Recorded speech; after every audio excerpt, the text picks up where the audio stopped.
We got a loaded scrimmage intel segment here. At Georgia, they've won 2 national championships in a row. Why not start with the Bulldogs? You know how everyone's talking about quarterback controversies and quarterback battles, and Kirby Smart, I'll speak where he can't. He stepped to the podium yesterday, and he talked about how we still really haven't arrived at this, and we still got guys repping with the ones like that. Carson Beck's going to be the starter there. Now, that's not official, and it hasn't been announced. Take it from me, I'm willing to put 75% of my reputation on it that barring injury, Carson Beck will be the quarterback there. I got other quarterback battles that aren't nearly as shaken out to talk to you about later. Not that one. That'll be Carson Beck. However, it doesn't sound like they had a great day in Athens yesterday. Now, that's by their standard. And I'm going to talk about that in a second, too. But drops at the wide receiver position were an issue. Now, I mention that not because they're the first team to ever have wide receiver drops issues in the first scrimmage of fall camp, but this is not Ohio State. This is not a room where I have proven commodities and I don't really care what they do in the first or second scrimmage because I know what they'll do week 1, 2, and 3. I got Lab McConkey. I know I can count on him. He's not an issue with drops. I got Brock Bowers at the tight end position. I know I can count on him. He didn't have an issue with drops either. But I got some guys out of the portal like Ra Thomas and Dominic Lovett. Do I have anything proven there? I really don't. A.D. Mitchell's off in Austin, Texas now, so I don't really have anything proven there. I have potential. It's the beauty of college football, right? We cover college football and we follow recruiting all the time. Therefore, we know when these guys come on campus what we think they can do. It's not the NFL, though. So a lot of times your proven production is from high school or your proven production is from practice reports, and then you get out there and it's 115 on the field and even your hands are soaked in sweat and you're dropping balls, and all of a sudden your head coach is kind of calling you out in the post-game or the post-scrimmage. I'm keeping an eye on that. There is immense potential with this team. There's a reason they're going to be a preseason number 1. But I'm not going to tell you that any coach wants to have a bad scrimmage. That would be stupidity. I ain't telling you that Kirby Smart wanted to have a bad scrimmage. I am telling you he's one of the coaches that stands to benefit the most from his team having a poor first scrimmage by their standards.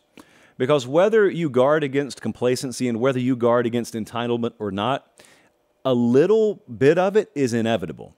If you have the best structure organizationally on the face of the earth, a little bit of that's inevitable. And it's really nice when you've won 2 of those, I would say, lackluster-looking trophies compared to the Crystal Football. But nevertheless, when you've won 2 of those trophies in a row, there's a little bit of that can creep in. So you have to remind guys, you had nothing whatsoever to do with that. This team hasn't accomplished anything. You know the talking points.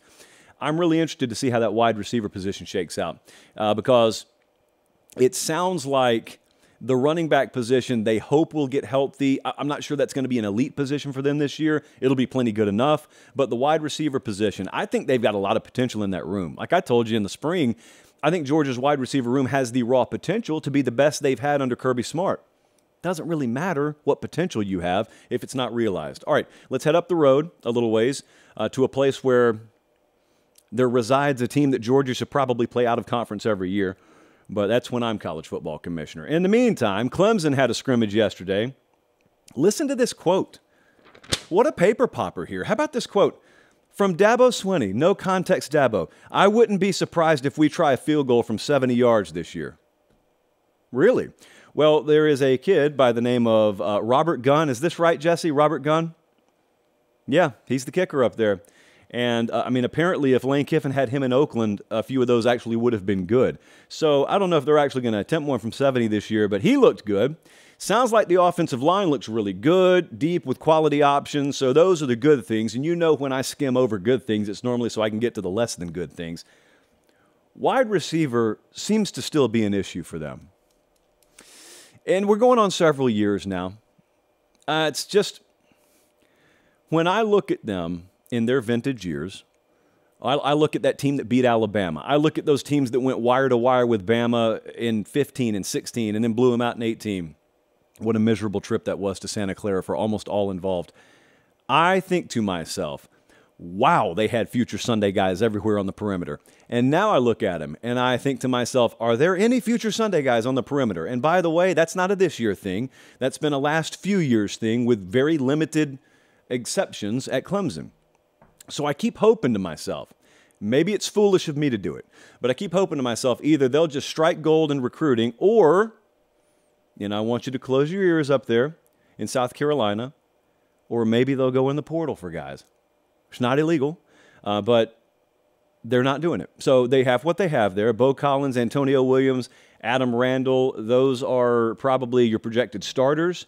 And it really doesn't sound like anyone did anything special in the scrimmage yesterday. That's not the end of the world. Like I said, if this were the Ohio State receiver room, I would not care if Marvin Harrison Jr. had one catch for 28 yards. There is not a Marv in the Clemson wide receiver room. Few truths in an uncertain world, but one of them is there's not a Marvin Harrison Jr. Pretty much anywhere else, but there's not one or one remotely like him at Clemson. Jake, man, the tight end, I want you to keep an eye on him. He's from Brentwood, Tennessee. That's why I want you to keep an eye on him. Jake Brenningstool is the tight end there at 6'6", 230 that is going to be a very, very pivotal player for them this year. He was good in the scrimmage yesterday. And also, if I'm halfway right about what I'm saying with the wide receiver position, he's going to have to be an integral part of the passing game. So, yeah, we got Garrett Riley over there at OC.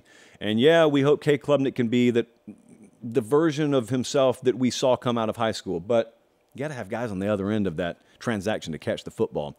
At Auburn, big head scratcher on Saturday. Big head scratcher. I'm just nervously playing with this piece of paper in front of me, not because I'm nervous. I couldn't care less. I am doing my impression of Hugh Freeze. You cannot will a depth chart into looking the way you want it to. Okay, everyone can pencil in their depth chart. Everyone can draw it up like you think it's going to play out. Here's the problem. Eventually, they roll the ball out there, and you got to strap it up, and you got to actually make it pan out that way. And at Auburn, the quarterback battle is not working out the way that I think the head coach there wants it to work out. And if I can be selfish for a second, and I rarely am, as we all know, if I can be selfish for a second, it's not working out the way I needed it to. So I came on here, like 7 days ago, and I told you Robbie Ashford's probably not going to be the starting quarterback for this team. And I'm not sure why I just said probably, because I absolutely said he's not going to be the starting quarterback for this team. Yeah, well, here's the problem. Robbie Ashford didn't listen to me. And Peyton Thorne, when I said I thought he was going to be the starter there, I don't think he listened to me either. Or if they did, they really didn't take it to heart much. We come out of yesterday's scrimmage. Well, let me rephrase. We go into yesterday's scrimmage at Auburn, and it looks like, for all the world, that Peyton Thorne is the guy who's going to be the preseason number one, and he'll probably hold on to QB1 the entire year. I think that's what Hugh Freeze thought. I think he's been as open as he can about that. Well, then they have the game yesterday, and the problem is Peyton Thorne, the transfer from Michigan State, is the third best quarterback on that team right now. Holden Gernier, better than Peyton Thorne yesterday. Robbie Ashford, better than Peyton Thorne yesterday. Now, I think you may listen to me if you've been pretty dialed in, and you may say, well, what's the big freak out for? I mean, didn't he transfer in after spring? Is it the wildest concept in the world that a guy that has not even taken spring reps, much less real-life Saturday reps with this team, is a little bit slow to, just be molded into the Auburn starting quarterback? Yeah, that's in a normal world, though. We don't live in a normal world. We live in the portal world. And in the portal world, you're just supposed to be able to go like that and everything works. Everything's not working like that down there. Let me just say this. I'm not going to talk about the regular season yet because they do have another scrimmage coming up. That next scrimmage, if Cole Kubelik ever wanted to be of use to this show, he needs to burn one of those texts to me tonight or next week on the Sunday show, letting me know what's really going on down there with the quarterback position. I know he knows people at Auburn. I'm told he did something there once upon a time. Miami, A.J. Allen had himself a day. That is a transfer running back from Nebraska. Now, you may remember we were down there. Yes, of course you remember. If you watched the show, you remember we did a show from there about 2 months ago. And the day before the show, I went in the facility and I did a really long sit-down with the offensive coordinator there, Shannon Dawson. We cut that down to about 30 minutes. So I had Bradley, the associate, go and scan through the whole thing today. And I said, Bradley, find me the part where Shannon Dawson talked about the run game. Bradley, he was really enthusiastic, and he walks out of the office. And then he's dragging his feet back in. He says, I can't find it. And I said, what are you talking about? And I didn't realize the conversation we had with him about the run game, it did not make the final cut. Well, allow me to share what he said that didn't make the final cut.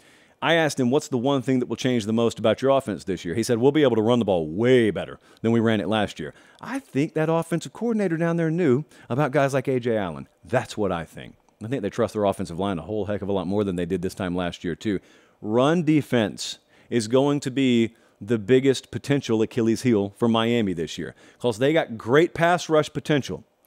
But as Meemaw used to tell me all the time, Joshua, you have to earn the right to rush the passer. If you can't stop the run on early downs, you don't get to pin your ears back on third down. Meemaw would have been an all-world defensive coordinator. She chose another route. She chose nursing, so she never put on the headset, luckily, for you offenses out there.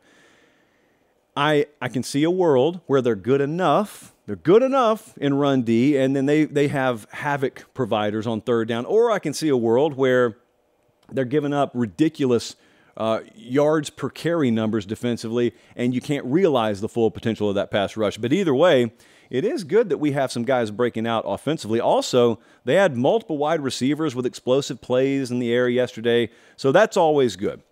It's a work in progress, but that's always good. We continue. What happened at Alabama yesterday, you might wonder? I buried this a little bit into the segment because, as you know, we have a quarterback battle happening at Alabama. You remember when Tyler Buckner transferred in here from Notre Dame? You remember how I had a bunch of questions that we presented on the show about where Jalen Milroe was going to transfer, where Ty Simpson was going to transfer, and I said, why do you think they're going to transfer?